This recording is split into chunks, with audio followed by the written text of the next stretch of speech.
இந்த நாள தியானத்துக்கு நியாயாதிபதிகள் புஸ்தகம் 4ஆம் அதிகாரத்தை பார்ப்போம். ஏகூத்து மரித்து போவதை நாம் பார்க்கிறோம். கர்த்தரின் பார்வைக்கு பொல்லாப்பானதை இவர்கள் செய்கிறாங்க. யாபின் கையில் ஆண்டவர் இஸ்ரவேல் ஜனங்களை விட்டு கொடுத்துட்றாங்க. அந்த இடத்துக்கு சேனாதிபதியாக இருக்கிறது சிசேரா தான் சேனாதிபதியாக அங்கே இருப்பதை நாம் பார்க்கிறோம். அவனுக்கு 900 ரதங்கள் என்ன பண்ணுறது அவனுக்கு இருக்குது அப்படின்னு சொல்லி பார்க்குறோம். ஒரு பெண் தீர்க்கதரிசி தான் இஸ்ரவேல் ஜனங்களை நியாயம் விசாரித்து கொண்டு இருக்கிறா. அவள் பேர் தெபோரா. அவள் அங்கே பேரிச்சை மரத்தின் அடியில் தான் அவள் தங்கி இருக்கிறதை நாம் பார்க்கிறோம். இவன் அப்போ பாராக்கு சொல்லுவார், நீங்கள் என் கூட வந்தால் தான் நான் போவேன்னு சொல்லி டெபோராள்கிட்ட சொல்லும்போது டெபோரா சொல்ல, நான் உன் கூட வருவேன், மேன்மை உனக்கு கிடைக்காது, ஒரு ஸ்திரீயின் கையில் தான் சிசேரா சாமான்னு சொல்லுவாங்க. அப்போ எல்லாரும் அவங்க போவாங்க, எல்லா ரதங்களோடு அவங்க கடந்து போவாங்க. போகும்போது டெபோரா இப்போ எழுந்து போங்க, சிசேராவை உங்கள் கையில் ஆண்டு கொடுப்பாங்கன்னு சொல்லி அனுப்பிடுவாங்க. இங்கே ஒரு அழகான அந்த ஸ்திரீ அங்கே ஒரு விஷயத்தை அங்கே செய்வதை பார்க்கிறோம். சிசேரா கால்நடையாய் நடந்து போகிறார். ரதத்தை விட்டு அவன் கடந்து போய் ரதத்தை விட்டு கால்நடையாக ஓடி போனான் அப்படின்னு சொல்லி பார்க்குறோம்.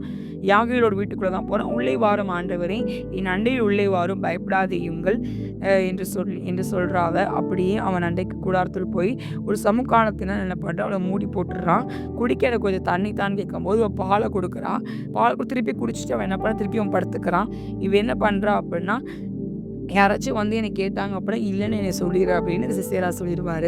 இவன் மெல்ல போய் அந்த கூடாரத்து பக்கத்தில் போய் ஒரு கூடார ஆணியை எடுத்து தன் கையிலே சுத்தியை பிடித்து கொண்டு மெல்ல வண்டலி அவன் நெற்றியிலே அந்த ஆணி அடித்து போட்டான். அது உருவ போய் தரையிலே புகுந்தது.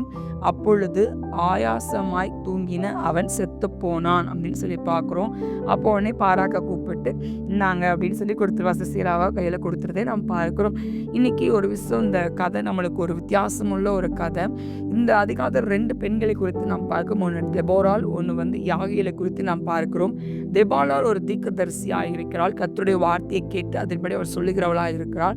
ஆனால் சிசேராவை அந்த யாகேலை குறித்து பார்த்தோம். ஆனால் மிக ஒரு தைரியமான ஒரு சிசேரா வந்திருக்கான் அப்படின்னாலும் ஒரு பதட்டம் இருந்திருக்கணும். ஆனால் அவள் பதட்டமே ஆகலை. இன்னைக்கு நிறைய பெண்கள் நம்ம பதட்டத்தில் நிறைய விஷயத்தை நம்ம இழந்து போகிற ஒரு காரியம், நம்ம பதறுகிற ஒரு காரியம், உடனே பதறோம். இன்னைக்கு அந்த பதட்டத்தை விட்டுட்டு இந்த யாகேலை போல ஒரு தைரியமுள்ள ஒரு மகளாய் நம்ம காணப்படுவோம்.